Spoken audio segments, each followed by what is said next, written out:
Hi guys, and welcome to a new video.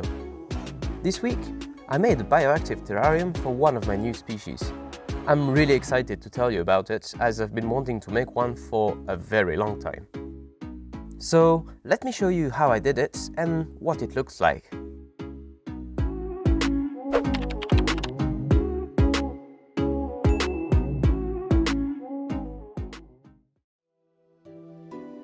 If you remember, last week, I mentioned that I received two new species. And one of them is the one I'm making this bioactive terrarium for. I also asked you if you could guess what species they were. If you guessed Polyrhachis divis, you are correct.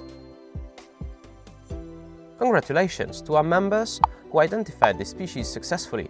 You guys truly are ant experts.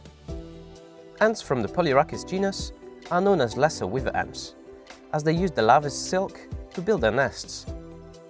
They gather lots of leaves, twigs and debris, and they glue them together using the silk, forming a cardboard-like material. They don't adapt well to human-made nests like whitong, plaster or plexiglass. They instead love to build their own nest just like they would in the wild. So it is very important, even vital, to provide them with a space in which they can do that. That's why I thought a bioactive terrarium would be the best option. I decided to go for a medium-sized one. Ladies and gentlemen, behold what I named the Weaverium. You guessed it, it comes from the contraction of Weaver Ant Terrarium. I worked really hard on this one. It is made in a 20 liters aquarium. Let me show you how I made it.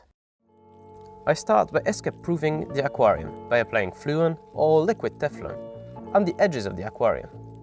This will cause the ants to slip off if they try to cross it. Then, it's time to start filling the terrarium. The first layer I put in is a drainage layer. This one is made of small volcanic gravel. I make a layer that's a couple centimeters thick. This will allow a good drainage of the water used to humidify the setup. This step is not necessary, but I added some activated charcoal with this layer. This will help keep the water clean and purified. Over this layer, you want to add some sort of mesh so that the substrate will not fall in the drainage layer, as it would then be useless. Now, let's add the substrate.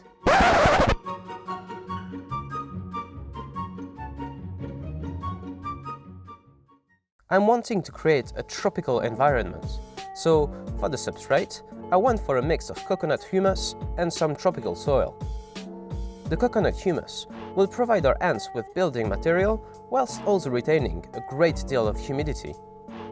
The soil will be useful for a cleanup crew and will provide useful nutrients to the plants we'll be putting in. Next, we put the plants in. I'm gonna be honest guys, I have no clue as to what I planted in there. I got those plants because the seller told me they will thrive in tropical conditions and because they look nice. Apart from that, I have no idea what they are. So that's it for a very precise botanical study. I also add moss, which will help us maintain a highly moist environment which the Polyrhachis need.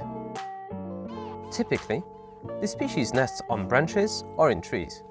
That's why I'm making the central part of the terrarium a dead tree-like environment, with some floated wood and a vine bowl. This bowl will give our colony a great jump start on building their nest. But that's only if they actually choose it as a nesting space though.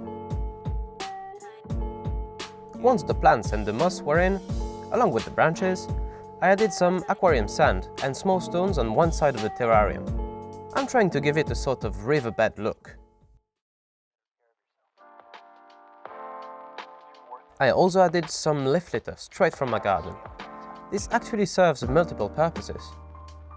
As it decomposes, it will provide beneficial nutrients to the soil and our cleanup crew, which we'll go over later. It gives the ants more building material that they can use for the nest. It looks more natural, as all forests have a leaf litter bed, and it most likely contains a lot of small bugs and microscopic organisms that will help our cleanup crew breaking down organic waste. Now, it's time to bring in the first part of our cleanup crew. It's only the first part because I'm still waiting for the second one to arrive, as I could only find it online. So this first team is composed of earthworms, who will help fertilizing and aerating the soil, and some common springtails, well known for eating any organic waste left behind. The second part are a more specialized team, tropical springtails and isopods. This is my first bioactive setup, so I hope this team will be effective enough. If you guys have built bioactive terrariums in the past, please let me know in the comments what you think might be a good addition to our cleanup crew. I really do value your feedback a lot, guys. Now, before you leave, let me just take you on a short and point of view journey into the vivarium.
Thank you for watching this video. Don't hesitate to drop a like or subscribe to my channel if you wish to see more content like this. It really helps me out, guys. Thank you for being an enthusiast.